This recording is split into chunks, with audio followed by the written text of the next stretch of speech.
Hello, this is Upholstery. Spend a few days in my workroom with me as I make a beautiful striped armchair. I really hope you like it. I've got this lovely armchair to do. I'm doing it in an Ian Mankin ticking stripe, which I'm really excited about. I think it's going to look amazing. While my camera was just charging, I just did my cutting plan, so I measure up everything and then I try and figure out how I can most efficiently cut everything. The main tools I use for stripping, I use my staple lifter.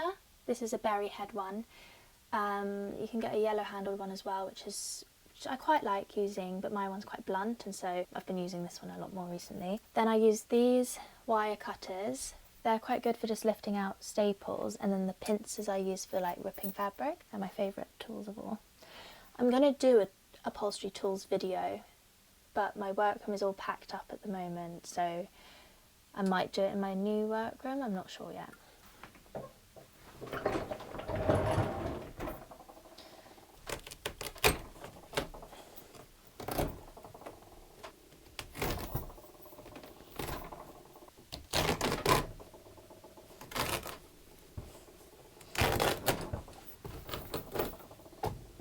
I don't worry about getting absolutely every single staple out. I just make sure I get like bulky bits out and any fluff or staples that are sticking out, because they'll hurt your hands as you're going. So if I see one sticking out, I just get it out.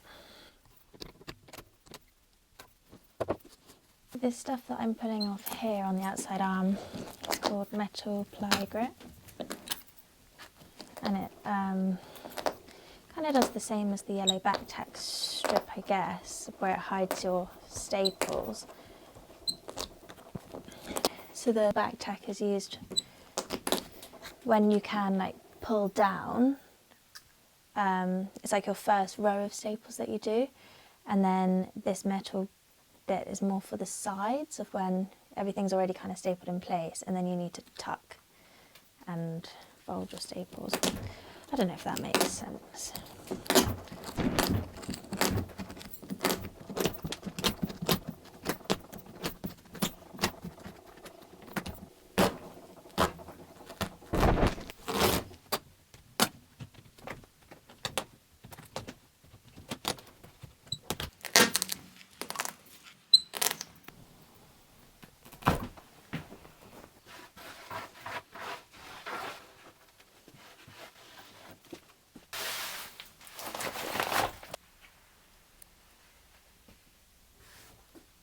Okay, so I've got my cutting plan that I made earlier. Everything that's going to take up the widest width, I'm going to cut first. The biggest scraps will be at the top, and so if I need to make piping out of them or anything, then I can cut it out of the biggest scraps at the top. Cut my cushion border first. I line it up against one side, and then I know that this will be my right angle, so then I get my ruler, line it up against the straight piece, and then draw my own straight line, because I'm sure they do cut it in a straight line, but I would much rather know that it's my own straight line.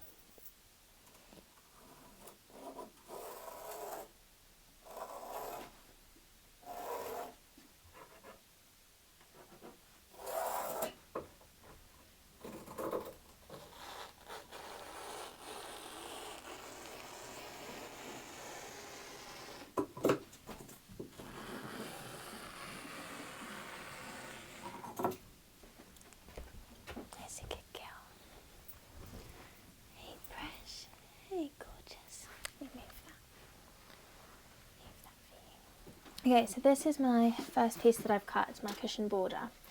So what I'm going to write on the back of it, right, cush B for cush border, and then I'm going to put a little T for top. So what I'm going to do now, from now on, every time I cut a piece, I'm going to put a little T at my top line, because then I know that all of those pieces will be the top and my whole thing's running down.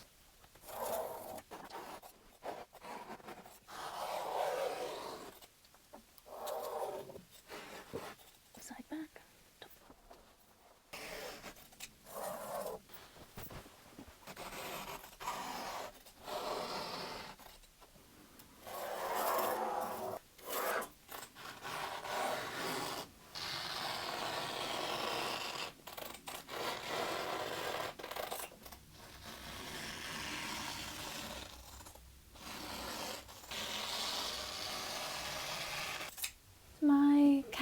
of battery while I was cutting piping. So what I did was I just did bits that I could off camera. So I put polywadding on here, so my platform.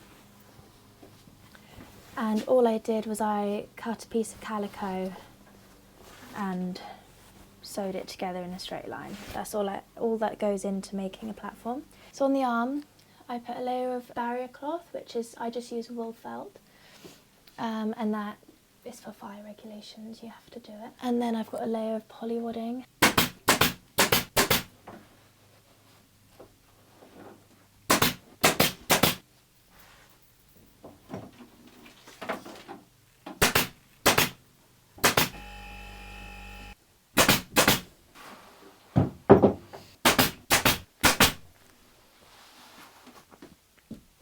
Whenever you're pulling something in upholstery, your middle cuts I pull straight down because it's the first staple that I do. But whenever you pull something to the side, you don't want to be pulling down because you're going to create dimples. What you want to be always doing is pulling not down, you're pulling out. So you're kind of pulling down and to the right or down and to the left. And you want to use your whole hand to pull so that there's consistent tension. If you're just using your one finger and pulling like that and pulling down, then you're only creating that tension with one tiny part of the fabric. I can never find my tools.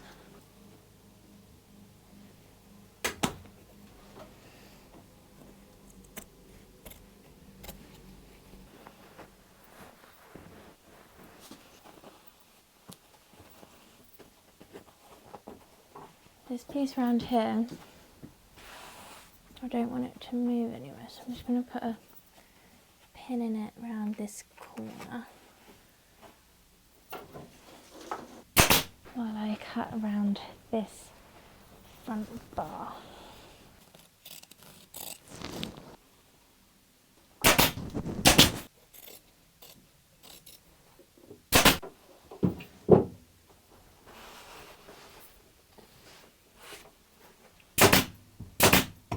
You always need to cut your calico cuts short because calico, when you pull it, it rips, which is really annoying, but it does happen. You need to just cut it short to allow for a tiny bit of rippage. So when I cut into my corners, then I just cut it short because I know that it will rip a little bit when I pull it.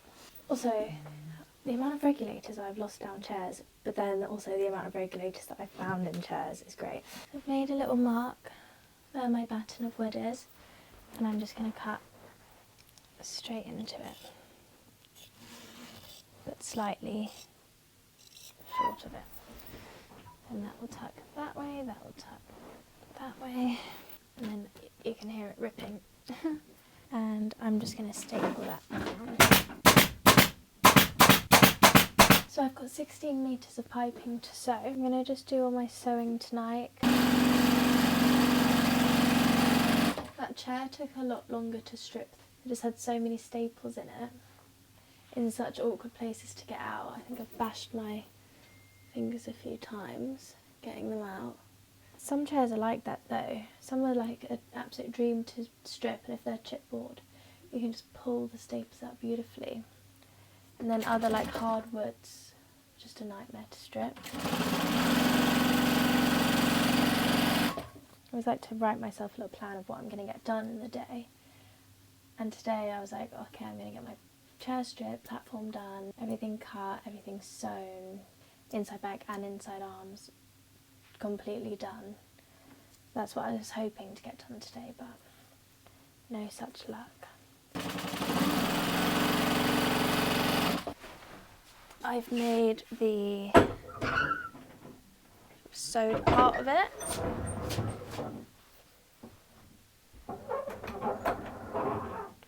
So I haven't put any padding on it yet. I was just seeing how it fitted, but I think it looks alright. See how it looks once the extra padding's on.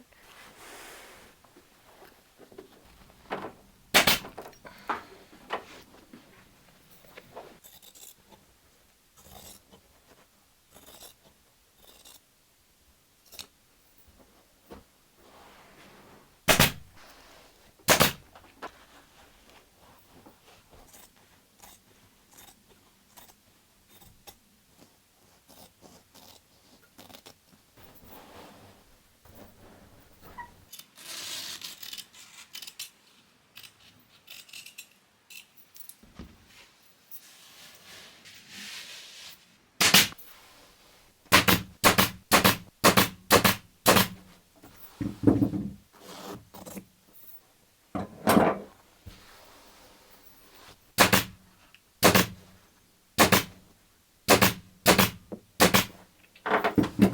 then because I'm going up there's a slight curve coming up here, so I'm cutting my relief cuts. I'm just doing like 1, 2, 3, 4, 5, like 5 staples or something in between each one. So I'm not doing loads of them, it's a gradual curve. But it's getting these creases out, which you wouldn't be able to do otherwise. It's because, like, you know, every time I pull, as you can see, my relief cut is allowing the fabric to come over here, whereas if there was no cut there, then this fabric would be stopping it. So that's what a relief cut is for. It just allows the fabric to move in the direction you want it to.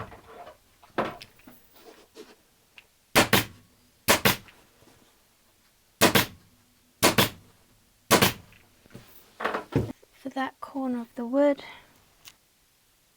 I'm going to cut it from this angle here. That's going to fold and just be sat under there, and then that is going to be pulled there. That's how I've been able to come around this wooden batten, is because I've got a cut, and now I can pull it really nice and straight.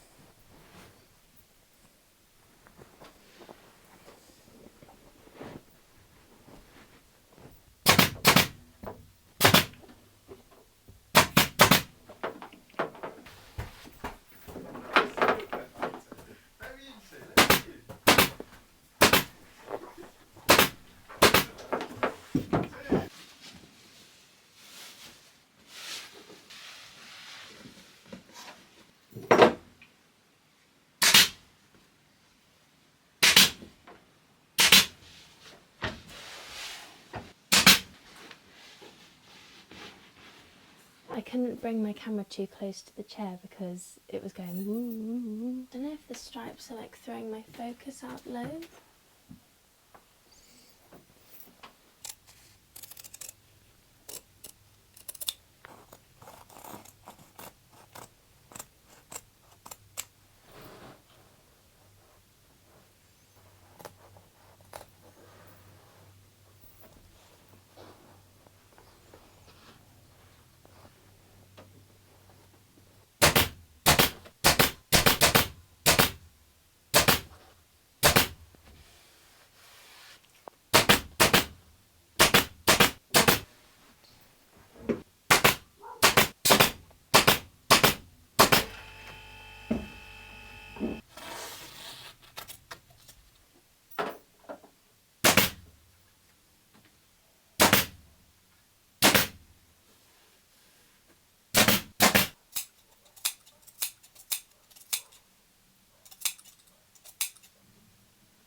The 3 layers I'm going to put on here are my hessian, my FR barrier cloth, and then some polywooding to fluff it all out. Because there's a bit of a gap here, by putting this strong hessian on, then it means that if you fell into the chair, you don't fall into the hole. The hard barrier of the hessian protects you. So this is my cardboard back tack strip to keep it. So it's going pretty straight up until about here-ish. And then I'm going to start back tacking, and then when I get to the point where it starts to curve up, I'm going to put some relief cuts in both the fabric and in my back tack strip. Right up against my piping. Okay, so that's how it looks when I turn it over. It's all looking good, but now we're starting to come up. So I'll put some relief cuts in my back tack strip. I'm going about 3/4 of the way up.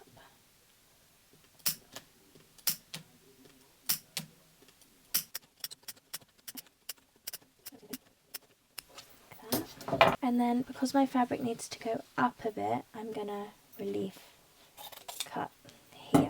So that's now going to head on up, and you see that relief cut, that fabric wouldn't have been able to shift if I hadn't cut it. So I'm going to put another staple in here to hold it in place, and then because of all these relief cuts, my back tack can follow the shape needed, and you can use your staple gun to push it up like that.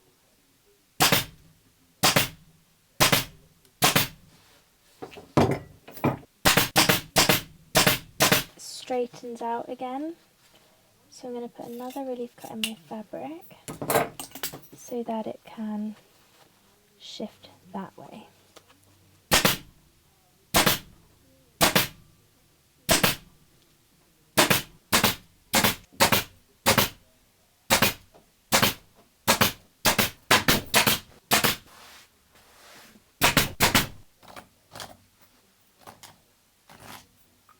I'm using metal ply grip, and basically you put staples in the holes and then these teeth grip your fabric, and so your fabric just kind of sits in there.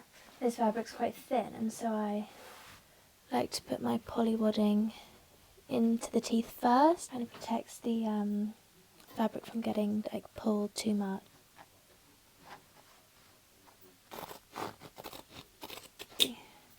Just do a few little relief cuts in here up to where my teeth are, just so that it helps it go around the curve nicely. Otherwise you could get some tucks.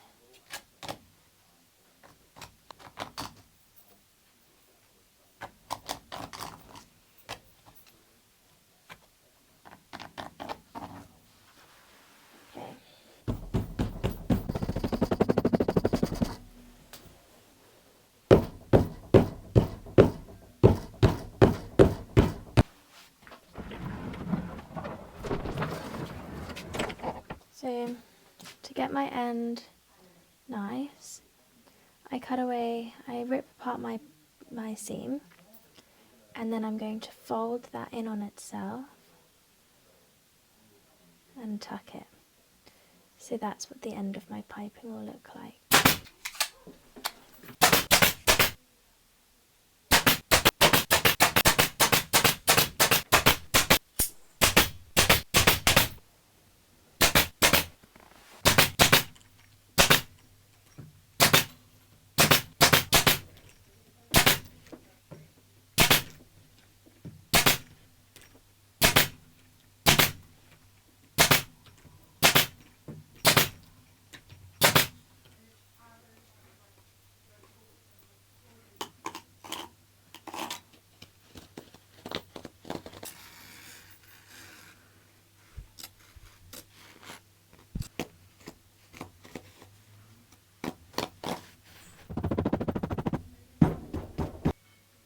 Okay, so I've just got to make a tiny bit of double piping for the front. I just need to change the foot on my machine.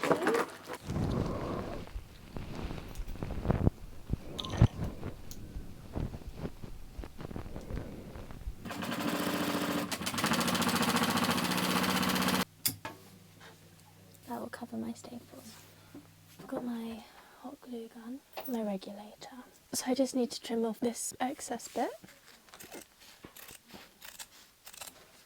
See where I've just cut? I always want to make sure that that piece is facing down. A little layer of glue on.